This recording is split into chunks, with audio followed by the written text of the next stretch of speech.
Hello everyone, I just wanted to do a quick video on replacing a battery in an NES cartridge. So I just picked up a copy of Final Fantasy on the NES.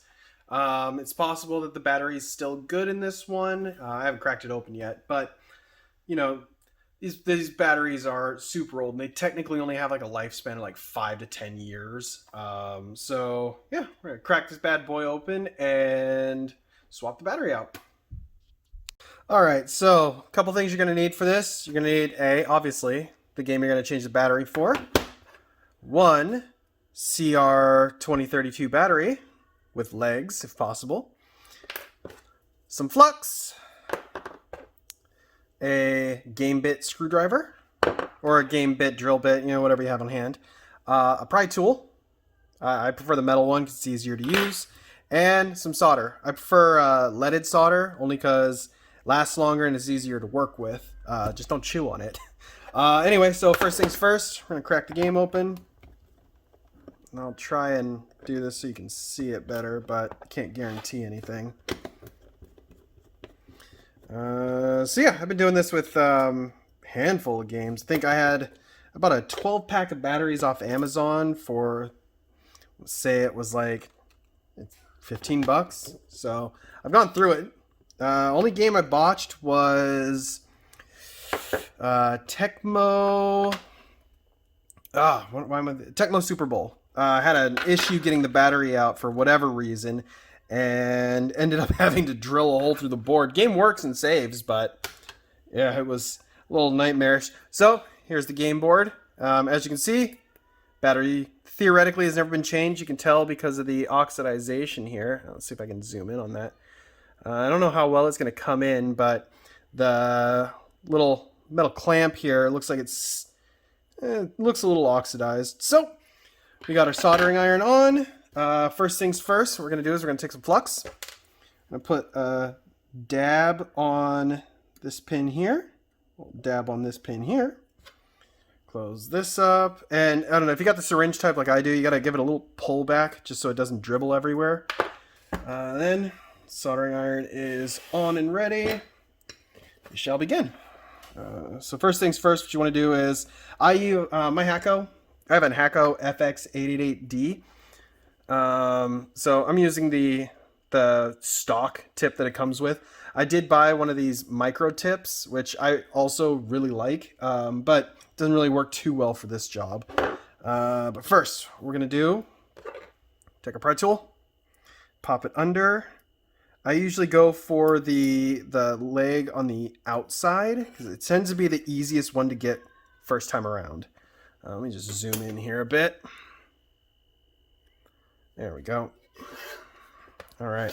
So what I like to do is I prop this guy right under here, give it a little pressure, and then start working that solder. Now, as you can see with this one, the legs are bent a little bit. Let's see if I can get it up there a little bit. So we're just going to heat the solder, and while we do that, we want to kind of quickly, while it's molten, grab the leg and see if we can lift it up. Sometimes it's going to be easy, sometimes it's not really. Like, this is a very, very easy job to do. So, as you can tell, I did get some of it out, just not all of it. So we're going to reposition. Oh, I lied. See, got the whole thing out there. So now, redo this. This is a terrible video. Oh man. All right. So we're gonna get the other leg out. Start getting that solder molten hot. Now sometimes, oh no, look at this one. Just goes super easy. Easy peasy. Just gotta heat it up again. Should, if we're lucky, it's gonna come right out. I don't think we're going to be lucky here. Of course. Yeah, so in instances like this, I'm going to take a little bit of solder. Doesn't have to be too much. Just what we're trying to do is put the new solder on top of the old solder to kind of get it a little extra on there. So that way, when we're melting it, we'll kind of get the stuff underneath too. This isn't the best method for doing this. I know I watched Voltar's video. He likes to clip the tabs. I don't like doing that because that's how I ran into the issue with Tecmo Super Bowl. I clipped the tabs and couldn't get the solder to re-wick. Ugh. It's a terrible video. And I'm not going to edit this, because why would I? Okay, let's try this again. But yeah, like, sometimes it just doesn't go your way. So you just got to roll with the punches, you know? There we go. And that battery is free, as you can tell. Pad doesn't look too bad. On the side. Alright, so we take the old battery, toss that in my little Gatorade trash bottle, and let's get the other battery out. So, I've done 12 of these. There is a trick. So what I like to do is I like to get the I believe this is the negative post in the bottom, if I remember correctly. Yeah. I like to get the negative post in first, because that seems to be the hardest to wiggle, and we got lucky by actually having the hole on the positive side already open. So that saves us half the trouble. So what we're going to do is just kind of line it up. Yeah, I got to work within the limitations of the camera. There we go. I probably should have done a better test run of this, but hey, we're playing off the cuff here. We're living dangerously. So we'll get this Molten again. Kind of rest it on there a little bit. There it goes. And we're just going to give it a little push. And there you go. Leg pops right through. See? Leg is in. Now, because we did a good job on the other side, we just had to bend it over a little bit and just push. And our battery is now secure. So, from here, what I like to do, I'll fold the legs. I would fold the legs, but we got a nice little lip of solder there, so we're just going to melt that down a bit first. There we go. Give it a little blow. You know, what game doesn't like a little blowing action, if you know what I mean? No, don't ever blow in games, children. It's not a pretty sight. That's why I have to clean every single game I get. So there we go. We are in. So now we'll set this bad boy down, grab a little solder, and add it to the board. Let's get a little zooming action on here. Hopefully the focus doesn't get screwed up, but let me just get the pad wet, get all nice and goopy, and there we go. Now, as you can tell, solder melts, make nice contact, get everything on there, and that side is done. Let's do the other side. I'm still in frame, yeah. Yeah, again, this is like my first time actually soldering with this arm, so I apologize for any craziness that you might see. We're just gonna get this pad a little more, clean it up a little bit, make it look nice and pretty, or as pretty as I can make it, because you know I'm not good at this shit.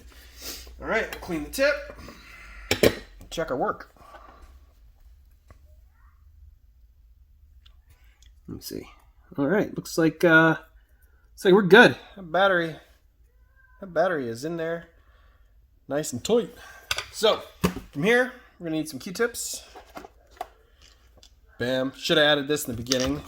Little 91% isopropyl alcohol. Never use anything lower. The higher the percentage, the better, because it dries quicker, less water, and all that good stuff. And then we're gonna give this area a nice little clean.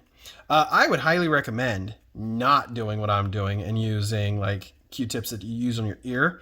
The main reason, that is not good. I just noticed some corrosion on this board. Might have to clean that up a bit.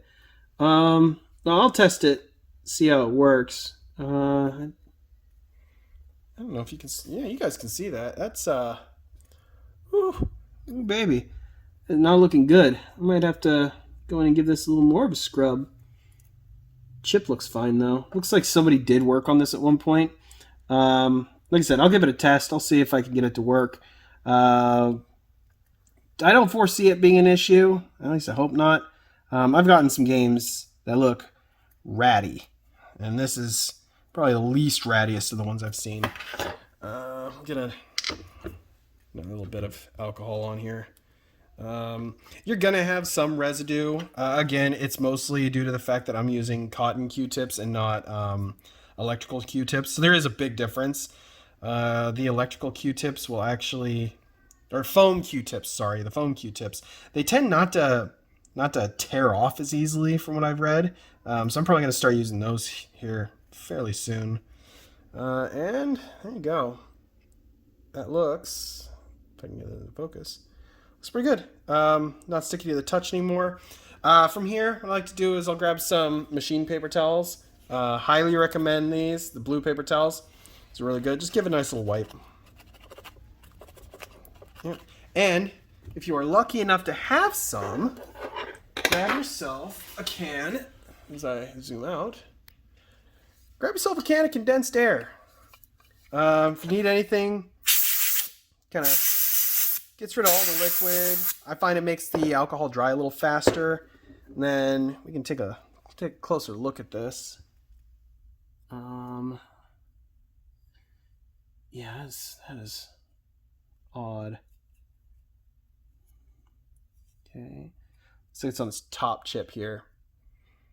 That's where some corrosion there, a little bit of corrosion on the bottom chip as well. It should be fine. Like I said, it doesn't look like this thing doesn't leak. The chips won't leak, so I'm thinking it should be okay. The guy I got it from said that it was working, eBay, so allegedly. But yeah, we'll give it a go. We'll see what happens. All right, but that's it. So once you get that done, you can give it a nice little cleaning and slap it back in the case. So that's the video. What I'm going to do is I'm going to clean up these pins a little bit. They look okay, but just because I just fixed my 72 pin connector, so I prefer to have it as clean as possible. So that's what I'm going to do.